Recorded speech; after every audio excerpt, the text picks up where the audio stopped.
मैं निवेदन करूं कि अब विश्वामित्र जी अपने लक्ष्मण और राम को बता रहे। आप लोग भी वहीं पहुंचो मेरे साथ। देखो मैं पहुंच गया हूं, आप भी वहीं पहुंचो। विश्वामित्र जी जा रहे हैं और वो बता रहे हैं लक्ष्मण जी को और राम जी को, वो पूरा वृतांत सुना रहे हैं।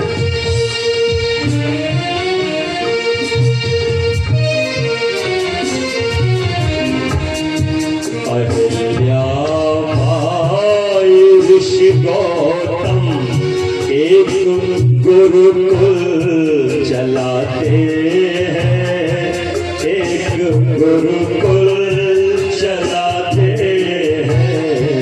कुशल शिक्षक बड़े विद्वान शिष्यों को पढ़ाते हैं, शिष्यों को पढ़ाते हैं।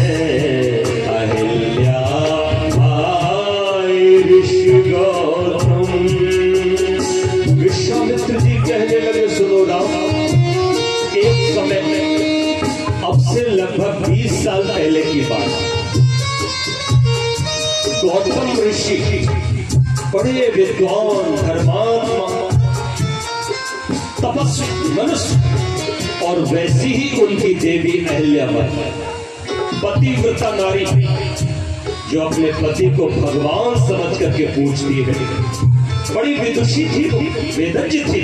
वो दोनों मिलकर के यहीं पर ये जो तुम देख रहे हो ये गुरुकुल वही चलाते थे। कभी 20 साल पहले की घटना है। ये बड़ा हरा भरा था, ये बड़ा सुंदर था, बड़ा रमणीक था। सैकड़ों हजारों शिक्षक यहाँ थे, विद्यार्थी थे, सब पढ़ते थे। अच्छा लक्ष्मण बोले फिर क्या हुआ, आगे बताओ। जनक के राज्य में स्थित है गुरुकुल ये बड़ा सुंदर।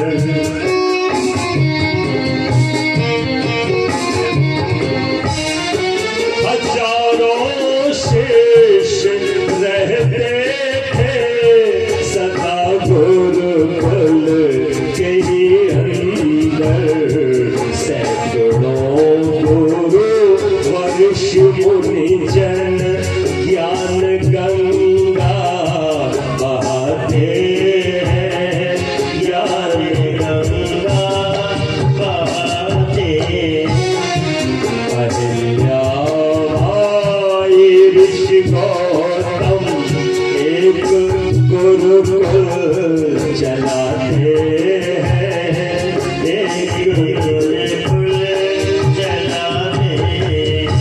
विश्वामित्र जी फिर कहने लगे सुनो लक्ष्मण, एक छोटा सा बच्चा भी था, 4-5 साल की उम्र नहीं होगी, छोटा सा एक ही बेटा, और बेटा भी उन्होंने तपस्या करके पाया था।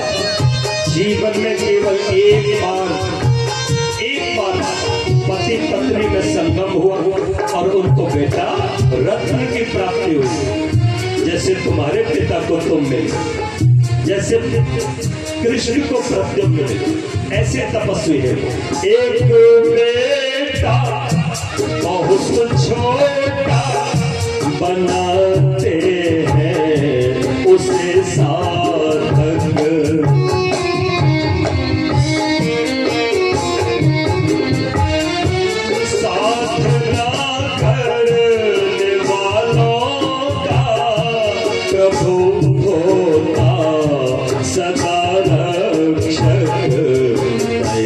सेवा व संयम का पाठ सबको पढ़ाते हैं, पाठ सबको पढ़ाते हैं।